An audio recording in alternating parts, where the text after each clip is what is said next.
siku hizi marriage ama ndoa ni kitu ambacho kinaonekana kama vile ni outdated. Hebu tujihoji kwanza swali moja. Kama mtu ana uhuru wa kufanya chochote, halafu mwishowe anaumia zaidi, je, hapo tunaweza kusema kwamba alikuwa na uhuru au vipi? Hili ni swali muhimu la kujihoji kabla tujaanza kuingia kwenye kitabu kinaitwa The End of a Woman. Ni kitabu moja kimeandikwa na mwanamke anaitwa Grace Curley. Sasa yeye anakuja kuhoji zaidi kwenye hii habari ya feminism. Feminism ni harakati ya kuwafanya wanawake wawe kama tuseme wawe na haki sawa, si niseme haki sawa, si niseme majukumu sawa, si niseme uhuru sawa na wanaume. Unajua kiutamaduni mwanaume ndo amekuwa ni kiongozi kwa kila kitu. Okay? Kuanzia kumiliki mali, kuanzia kwenye nafasi za uongozi, katika kufanya maamuzi ya kimaisha, katika mambo mengi mwanaume ndo amekuwa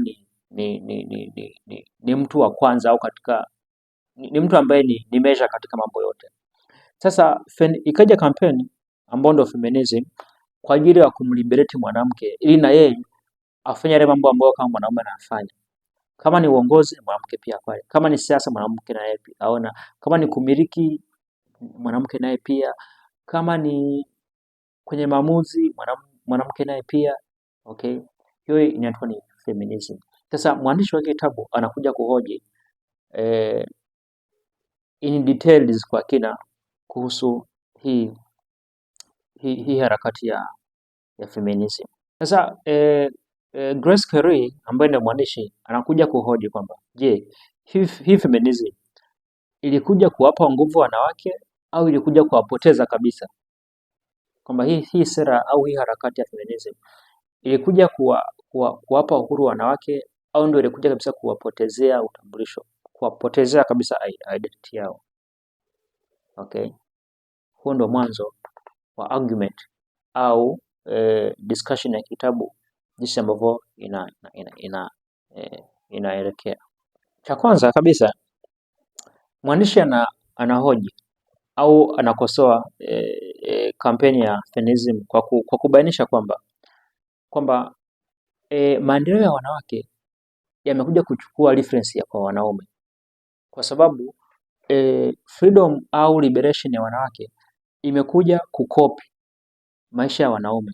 Kwa hiyo wanaona kabisa mwanaume alikuwa anamiliki mali, sana sisi tumiliki mali.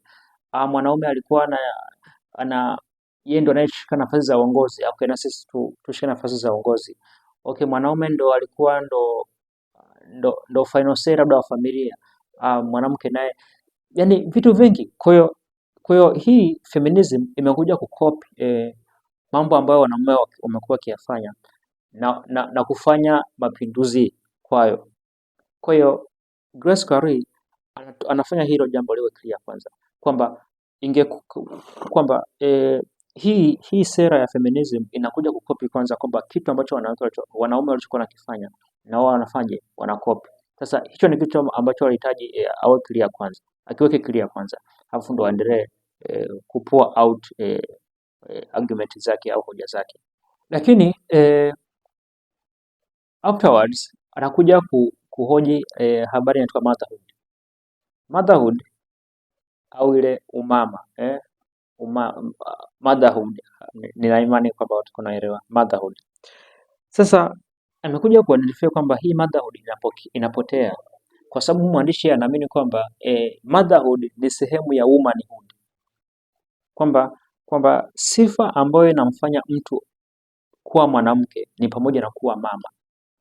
Unajua kuna tofauti ya kuwa mwanamke na kuwa mama. Mtu anaweza kawa ni mwanamke lakini asiwe mama. Okay.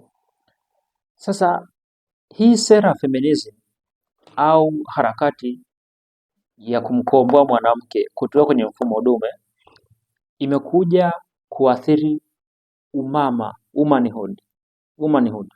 Kwani ni kwa sababu watu wanaamini au wanawake wengi wanaamini kwamba akikubali kuwa mama wa nyumbani anakuwa amepoteza focus ya maisha yake. na watu wanamuona kama vile huyo ni mwanamke ambaye hajitambui, anatawaliwa hivi na vile. Kwa mwanamke akisema kwamba mwanamke akijishusha kwamba mimi nataka niwe mama nilee familia, niwe mama wa familia nilee familia, anaonekana kama vile yuko outdated, yani kama vile anaonekana ndo hajasoma, anaonekana kama vile ni mshamba, anaonekana kama vile okay, mambo kama hayo. Hayo yanaendelea na zile ibilifu kwamba ndoa inakuja kuimpact na ile dhana ya ndoa, kwamba wanawake wengi wamekuja kuaminishwa kwamba unapoingia kwenye ndoa ni kama umeingia vitani. Umeona, ni kama umeingia vitani kwa sababu unajua mafundisho ya siku hizi iwe ni makanisani, iwe wapi kokote. Umeona, yani mwanamke au binti anapewa mafundisho asifu, akienda kwenye ndoa anaenda kwenye mapambano. Utakuta kwamba pambana binti, uwe na kipato ili mwanaume asiku nani, kuhakikisha unakuwa na hela zako, unakuwa na miradi yako, unakuwa na mambo mengi hivyo yani. Kwa hiyo azifu anaenda kubatu na mwanaume. Umeona hizo mambo kama hayo ndio yamejaza minds za wanawake, especially hawa young generations. Umeona Sasa mtu anaamini kwamba akiingia kwenye ndoa au akizaa watoto, yani tuseme ndoa imefanyika kama limitation. Hiyo itakuwa ni lugha nzuri kwamba limitation. Kwa nini? Kwa sababu mtu anaamini kwamba akiwa ndani ya ndoa au akiolewa anakuwa hana uhuru zaidi wa kufanya anachokitaka. Umeona, akiwa kwenye ndoa, akiwa na watoto, akiwa analea watoto, hatakuwa na uhuru wa kusafiri, kufanya biashara yake, kufanya madili yake. Akiwa na watoto hataweza au akiwa kwenye ndoa lazima kutoka mpaka ombe ruhusa na mume wake. Maana kuna namna fulani hivi anafeel hana uhuru, kama vile bado maisha yake yanaongozwa na mtu mwingine. Umeona, hizo ni dhana. Sasa tunakuja kuhoji kama mwandishi wa kitabu cha End of the Woman kwamba je, haya yote hata kama ikiwepo bato ya mwanaume na mwanamke, si ndio? Anayeshinda ni nani? Hakuna anayeshinda, lakini inakuja kubite back familia ambayo ndo ambayo ni msingi wa ustawi wa jamii yoyote na taifa, kwa sababu ngazi ya chini kabisa ya ustawi wa jamii na taifa huwa ni familia. Okay, huwa ni familia, na familia ambayo ni contract ya kudumu kati ya mwanaume na mwanamke inatengeneza foundation ya kuleta watoto, si ndio? Sasa ikiwa ni bato, watoto ndo wanaoathirika, watoto ndo wanaoathirika basically, Sasa hii ina maana gani? Haina maana yoyote. Kwa hiyo tunaona kama vile ni struggle ambazo zinaendelea, lakini hazina mantiki,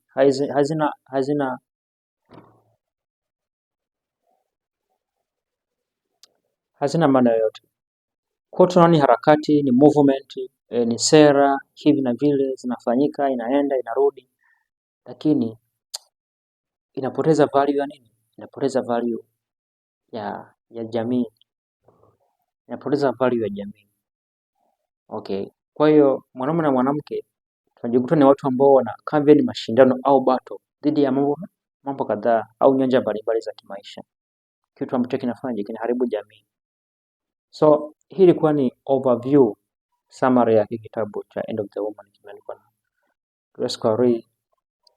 Kama utapata moment unaweza kusoma zaidi, kuchimba zaidi, lakini hii ilikuwa ni overview ya kiujumla, uweze kupata mwanga kwamba kitabu kinahusu nini, kinajadili nini.